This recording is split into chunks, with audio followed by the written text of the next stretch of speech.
across the oceans till we found the American dream. Thank you. Thank you for tuning in. My name is Ingrid Lemme, and this is my show, American Dream. A show about people, their hopes, their dreams, their family heritage, and their amazing realities. My guest today is, a very special person. Somebody who actually is not afraid of bringing anything to the light, if I may say so. Please help me welcome Mr. Daniel Simone. Thank you. Thank you. Daniel Simone, overlooking the ocean here in Montauk. Yes. It's a pleasure having you. Delighted to be here. Let me give you a little rundown. Daniel Simone, first of all, he's a full-time resident of the Hamptons. Yes, indeed. And he has a background in English literature. That helps with your actual subject we are getting to. And technical degrees in aeronautics. Aviation. Aviation, thank you. That's a little easier for me to say. Aerodynamics and automotive. That is Indeed, very yes. interesting. But he writes stories. He's a writer, obviously, and special interest biographies, etc., etc., and has interviewed quite a few celebrities. However, you are a ghostwriter as well. As well, yes. And of course, you can't disclose much, but we will get to that as well. But foremost, we are talking today, besides about your life, about your latest book that is going to be released soon. And that has something to do what you wrote in collaboration with the late Henry Hill. Yes. And you just completed a book titled The Lufthansa Heist. Yes. That's going to be something. I think so. I hope so. Okay. Daniel Simone, American Dream it is, means family heritage first. In this country, everybody came from somewhere. Give us a little bit about your family heritage. Well, I was born and raised in southern Italy, partially educated there as well. Yes. And my family emigrated to the United States. We landed in New York City, and I've been here ever since. Ever since. Ever since. All Italian. Purely. Purely. So Sunday gravy it is. Yes, that's a tradition that, of course, is must be upheld in order to maintain authenticity. But of course, it puts on a few pounds. that authenticity doesn't quite keep you slim. But yes, it's a tradition. It's all Italian. All Italian. Daniel, being a writer, was that something what was in your writing? Was that in your family? Well, not in my family, but I began writing in Italian before I knew English. I see. As a child, as a second grader, third grader. I studied Latin, which has been rather helpful in my writing techniques. Where did you study, Daniel? In Italian elementary schools, Latin was a requisite. Really? Yes, so not a second language, but it was a requisite for an elementary age child to begin learning. Right. And it is helpful. English is made up 50% of Anglo words and 50% Latin, if you think about it. Maybe that is why it comes so easy to Germans to learn English. Yes. I mean, maybe not all of them, but this one here. It Yes. was relatively easy. I was able to pick that up easy. Correct. Daniel, give me a little bit about your education. Obviously, you studied subjects I didn't even hear about, know about. Neither did I. Yes. Yes, I've had a diversified education in many different fields. Some more applicable in my later years in life and in my various businesses. Some were absolutely not applicable, but it still augmented my general overview of doing an outlook of how to go about doing certain things, conducting business and writing. Yes. So you would never say that it hasn't been ever conducive? Absolutely not. It's all good, no It's matter all what good. you study. It's all good, yes. Yes. Any type of, in my opinion, any form of education is a good education. Good education. In those years, we still had to study. Yes. There was no copying and pasting. There was no Wikipedia, no Google. Right. No words, Microsoft Word, so it all had to be... We still had to go to the library and do our research Yes. if we were lucky. Yes, and it was more fun. Well, that's relative. Daniel, eventually you got into writing, but I mean into serious writing, Full-time writing. full-time writing. Yes. How does one become actually a ghostwriter? Well, a ghostwriter is simply a writer who writes for anyone who commissions he or she to write about whatever, a biography or a technical article or any type of topic. So that's really what a ghostwriter does. And he's called, or she's called, a ghostwriter for the simple reason that the ghostwriter does not take credit for the work that he or she was commissioned to write. How many books, or let's just talk about the books, not about articles. How many books have you ghost written? I mean, obviously, there is no way of anybody, knowing. I have ghost written 3 biographies. 3 biographies? Yes, for 3 different female celebrities, whom I'm not at liberty to disclose because part of the agreement when you're hired as a ghostwriter is, of course, not to divulge who the real author of that work was. Typically, the person that hires the ghostwriter is credited as the author. I see. But writing for 3 female celebrities, or women, period, forget the celebrity status, doesn't that mean that you have to be incredibly sensitive? Because... And patient. These are girls. Yes. And you're obviously a male person. Right. Maybe a little different feeling. I believe I happen to be a creative writer. And I could write in the voice of a woman, if I had to, in the point of view of a woman. It requires a great deal of observance. And sensitivity? As a writer, one, in my case, or I believe, and as a writer, one should always be observant, 24 hours a day, of the most minute details that most people will really not even notice. Like, for example, the color of the belt that someone is wearing. A person may go past you, and if I were to ask you, did you happen to notice the color of that person's belt? And you probably would say no. And that's really the difference that is required for a writer to be more creative. Daniel, we have to take a break, no doubt about it. Please stay with us. Daniel Simone, back in a moment. Thank you for staying with us here at Gurney's Inn, overlooking the ocean with author Daniel Simone. Daniel Simone just completed the book, The Lufthansa Heist, in collaboration with the late Henry Hill. Yes. Astounding. How did it all come about? First of all, what made you want to write this book? What was it about, and what was the Lufthansa Heist about? The Lufthansa Heist was a robbery that took place in 1978 at Kennedy Airport. During that period, 78, okay. I lived in that area. Okay. And of course, I was intrigued by this astounding robbery of insurmountable cash. Wasn't that 5 million? $6 million. $6 million.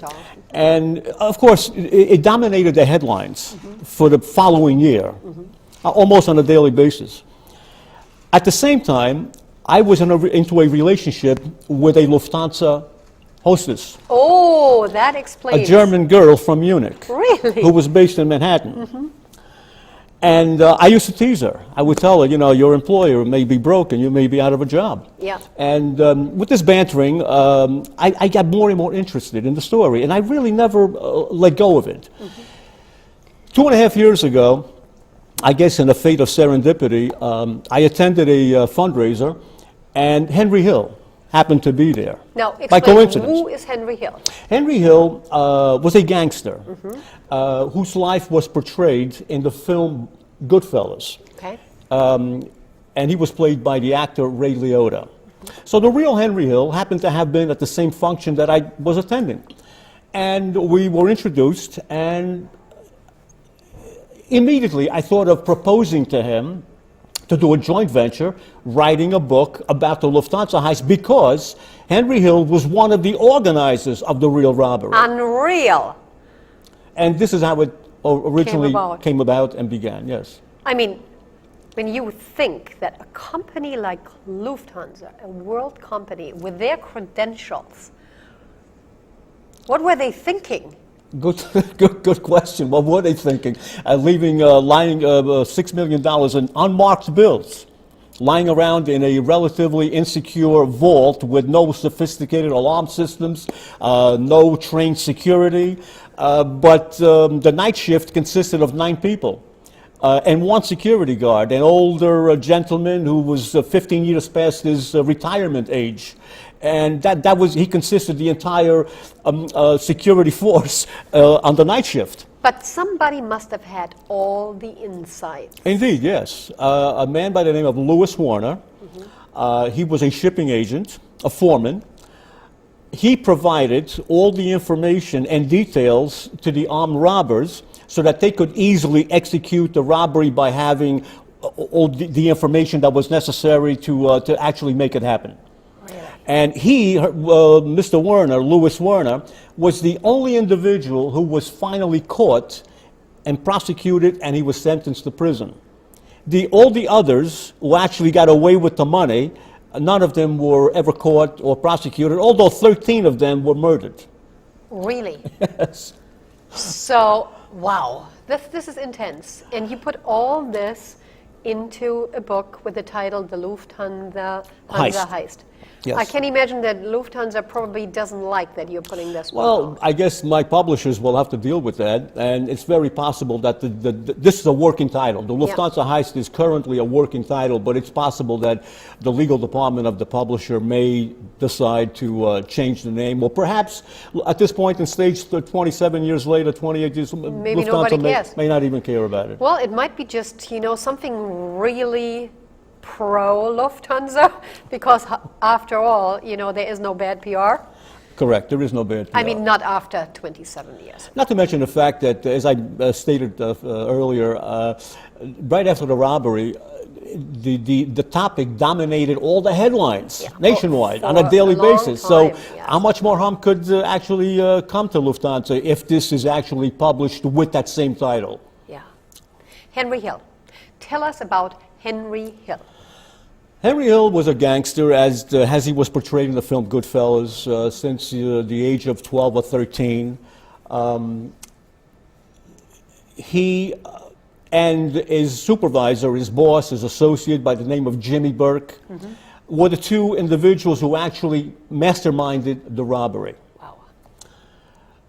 And Jimmy Burke, Henry's associate, not to share the proceeds of the robbery with all those who were involved, in some way, shape, or form eliminated them.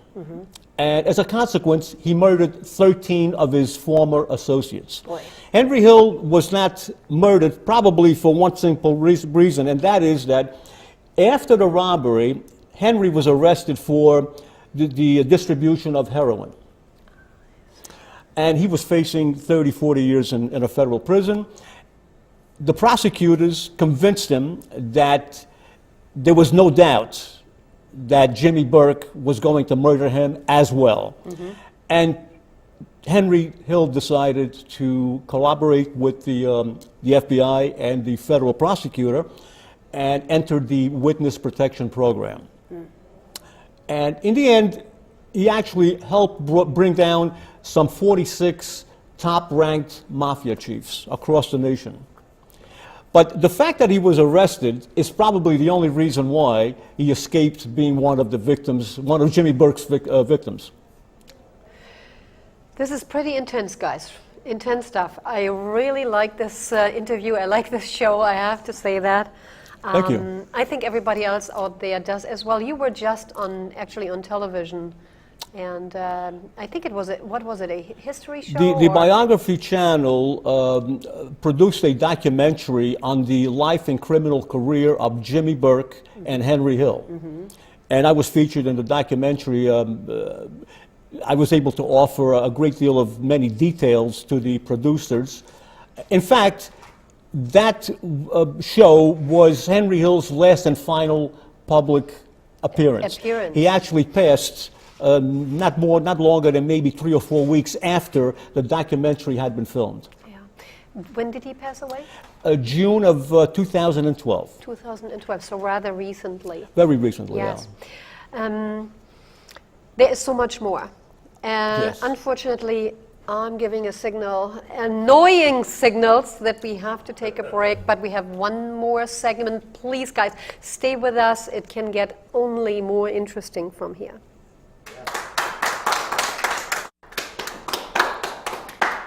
On the American Dream Show with Daniel Simone, the author of the Lufthansa Heist, which he wrote in collaboration with the late Henry Hill. To refreshen your memory, the Lufthansa Heist was never recovered, right?